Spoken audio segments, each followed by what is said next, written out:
Before I get into this and start naming these people, ladies and gentlemen, I'm going to tell you straight up that name dropping is one of the douchebaggiest things that you could ever possibly do as a musician, especially if you work on a cruise ship. Because number one, let's say, oh yeah, I worked with Stevie Wonder and Ray Charles and Prince. The big question is, okay, why are you here? So you really just make yourself look kind of stupid or horrifyingly unemployable.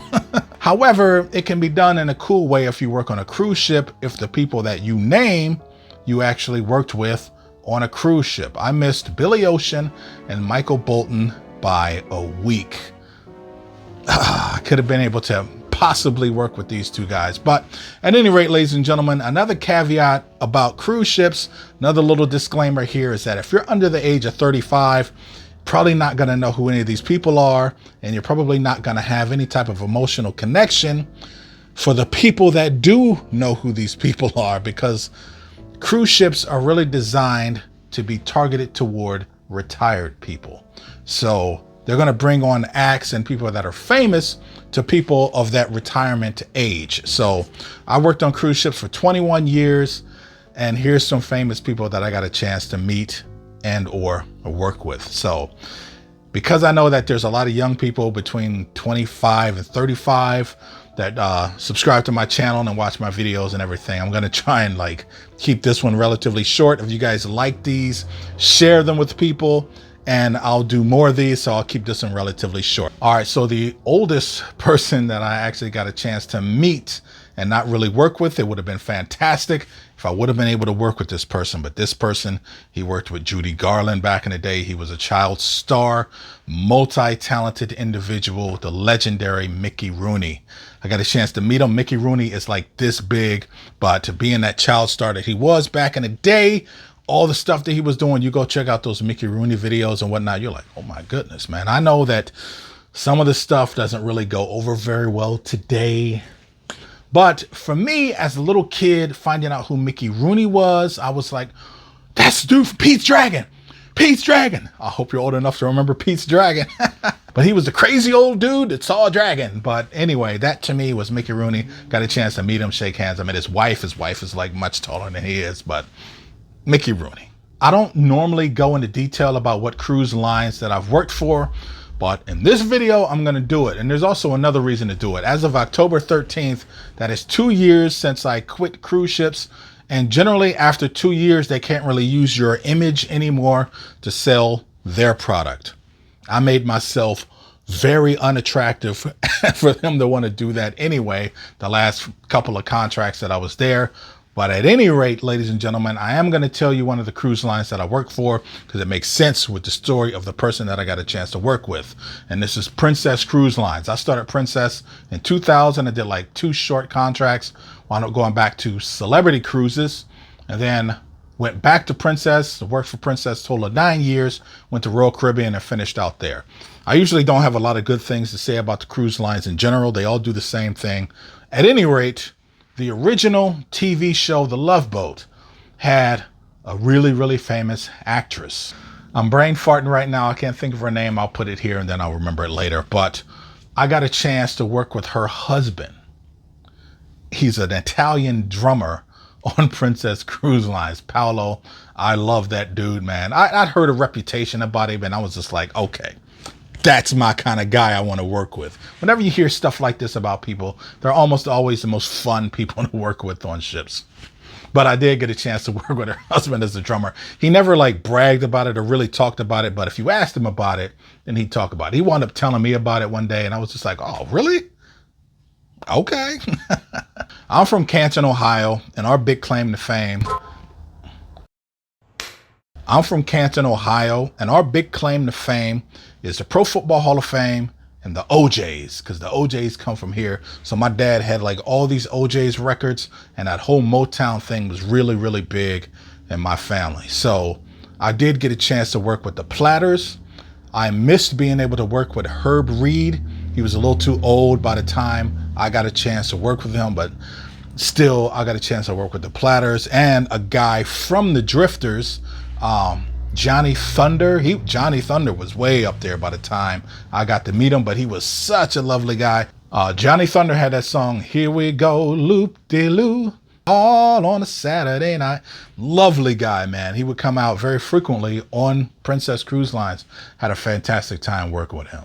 Lauren Twees, Julie McCoy, now I remember. Okay, Latin women have always played a very special role in pop culture in the United States of America. Somebody like Camila Cabello, Jennifer Lopez, Shakira. Before all of them was my favorite, Charo.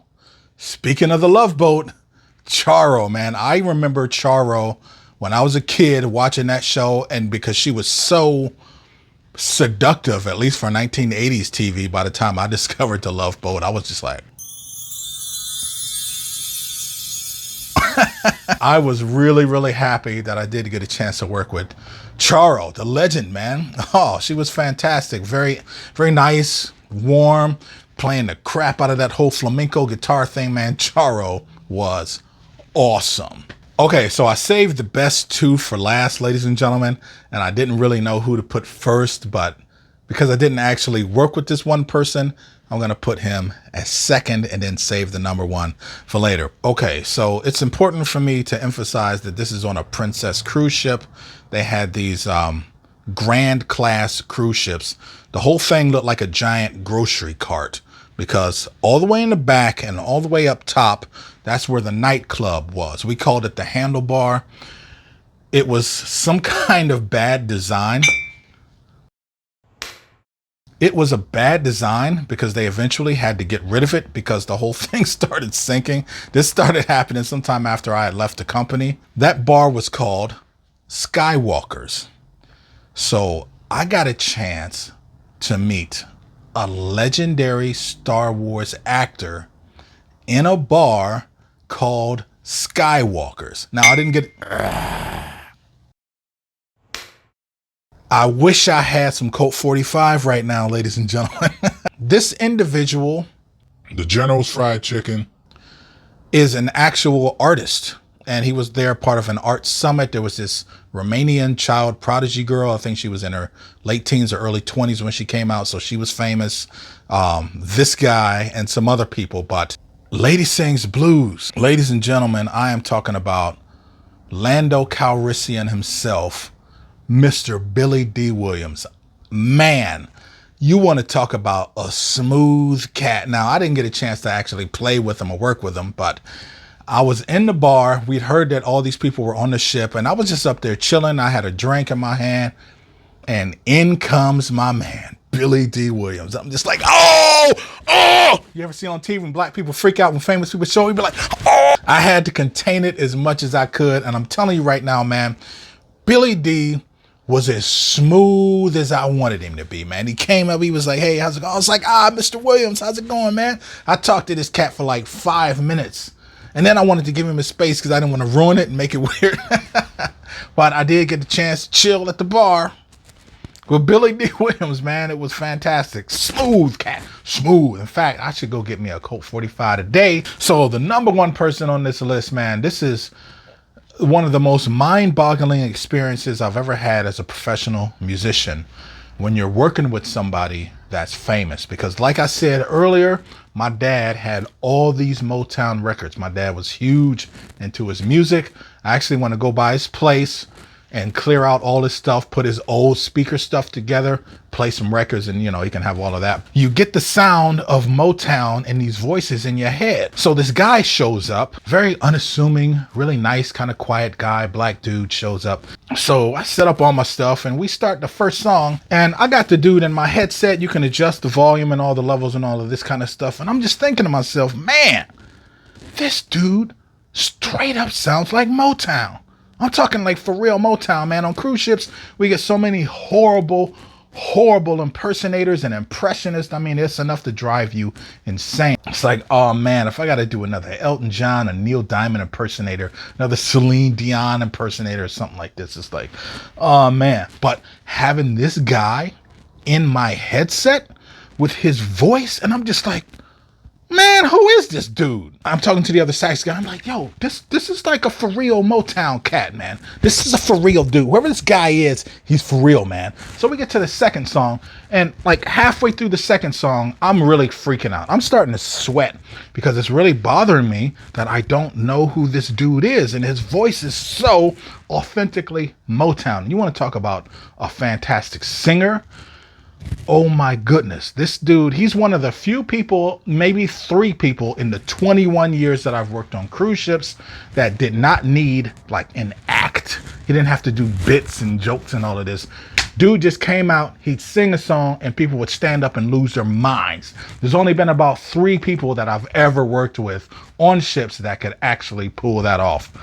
But then we get to his big song, the big hit, the one that all of you know, the one that all of you even try to sing, Hey There Lonely Girl. I got for real Eddie Holman right in front of me, and he starts singing the Hey There Lonely Girl song. And I'm just like, at this time, I'm completely freaking out. I put my headset down. I can't even play. I'm just like, I can't say exactly the words that I say with YouTube and all, but I'm thinking this dude is the real dude. I mean, he sounds, you want to talk about somebody that sounds better live than on the record, man. You know, check out Eddie Holman. Check out Barry Manilow. Barry Manilow is like 152 million years old. And oh my goodness, man. Wow. I see why on Family Guy, they did a whole bit. It was like, yeah, we secretly love Barry Manilow. If Barry Manilow came through here, man, I would try and get me some Barry Manilow tickets. For real, straight up. Speaking of which, I meant to mention this before, but Wonder Woman, Linda Carter, I wish I would have had a chance to meet her. Ooh. But she did a Barry Manilow song. There's one with the Chopin, Could It Be Magic? There's a really nice video, man. She's got some little kid playing piano, and there's like this kid orchestra, but oh, wow. In fact, I'm gonna show you a little clip of what she looks like, and then you can check that out. But at any rate, ladies and gentlemen, Eddie Holman was like my #1 guy that I ever got to work with. Eddie Holman is the dude that sang Hey There Lonely Girl, and oh my goodness, man, you want to talk about a singer, man. Authentic Motown sound, the whole bit. Wow, man. So, okay, that's my name dropping session, ladies and gentlemen. As you can see here, I have some merchandise. I got these cups and stuff. I got some merchandise with the shirts. I've relabeled some stuff in the description box. So you got the Alto and the Tenor Saxophone Altissimo books, and then under that, you just see Sirvalorsax merchandise. That's all the personal stuff that I have. I also have an Amazon affiliate link, so all the little trinkets and whatnot that you see on the saxophone, this hat, I'll put a link to all that kind of stuff also. All right, ladies and gentlemen, thanks for tuning in. Hope you like this kind of stuff. If you do, hit like, comment, let me know. The biggest thing you can do is share this stuff, helps the channel grow. If you want to buy me a piece of cake, that helps the channel grow so I can put more stuff like this out there. All right, ladies and gentlemen, that's all I got for you. See ya!